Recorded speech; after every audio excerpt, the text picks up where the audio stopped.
इसलिए रिवेंज बनाना। महाराज जी, क्षमा प्रार्थी एवं निराश हूँ क्योंकि प्रमाद, आलस्य आदि विकारों को नहीं त्याग पा रहा हूँ। महाराज जी, इनको लगता है कि सब कुछ पहले से तय है, सब कुछ मतलब सब कुछ भगवत प्राप्ति भी। नहीं, तुम्हारे कहने से थोड़ी तय है प्रारब्ध।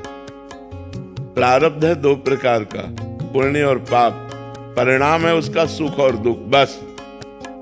इसके बाद क्रियमाण है, आप क्या करते हो ये आपके ऊपर है। ये आलसियों की तरह नहीं बैठ जाया जाता कि हमारे भाग्य में दैव दैव आलसी पुकारा, ऐसे नहीं।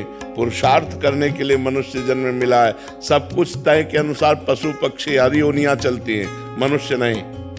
मनुष्य नया कर्म करके अपने प्रारब्ध को बदल कर अपने भाग्य को मिटा करके भगवत प्राप्ति करता है। अगर केवल भाग्य के अनुसार हो तो केवल दो ही हैं भाग्य में, सुख और दुख, पाप और पुण्य के फल, बस। इसके बाद क्रियमाण, आप पाप कर्म करते हो या पुण्य कर्म करते हो या भजन करते हो, ये आपके ऊपर निर्धारित है। ये आलसी प्रमादी स्वभाव में ये जो होगा सो हो जाएगा, ऐसे प्रमादी जीवों का कल्याण नहीं होता।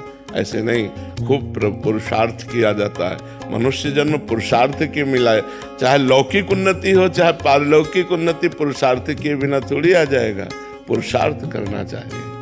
आलस्य के वक्त मतलब बुद्धि ऐसी कोई ज्ञान की बात ढूंढती है जिससे शरीर का राग थोड़ा कम हो जाए। नाम जप करो, को ढूंढने की जरूरत नहीं, सब उत्पन्न हो जाएंगे। नाम जप नहीं करोगे तो कुछ नायमात्मा प्रवचने न लभ्या न मेधया न बहुना श्रुतेन। बहुत वेदांत का प्रवचन करने वाले को आत्मबोध नहीं होता, न बहुत बुद्धिमान को आत्मबोध होता है, न बहुत सुनने वाले को होता है। जो आत्मा को वर्ण करता है उसी को आत्मबोध प्राप्त होता है। आपको भजन करो, अभी सब ठीक हो जाएगा। महाराज जी, जैसे गीता जी में लिखते हैं कि अहंकार विमूढ़ आत्मा करता है, और दूसरा उसी के बाद है गुणान गुणेषु कुछ, तो उसको गुणानुगुण वर्तेन, ये सिद्ध पुरुष की स्थिति है, ऐसे ना जोड़ो। गुणानुगुण वर्तेन मनुष्या पार्थ सर्वसा, ये सिद्ध पुरुष की स्थिति। वो देख रहा है गुणों में गुण बरत रहे हो, अपने को अलग देख रहा है। और जो है अहंकार विमूढ़ आत्मा, वो अपने को शरीर मानकर कर्म कर रहा है, लेकिन नाम जप करने के लिए थोड़ी मना किया गया है। भगवान ने आदेश किया गीता में, अनन्य चेता सततम यो माम स्मरति नित्सा तस्याहम सुलभा पार्थ नित्य युक्त योगिना। अब भजन न करोगे और बुद्धि भजन काटने के लिए तैयार है कि अहंकार विमूढ़ आत्मा करता हमिति मन्यते।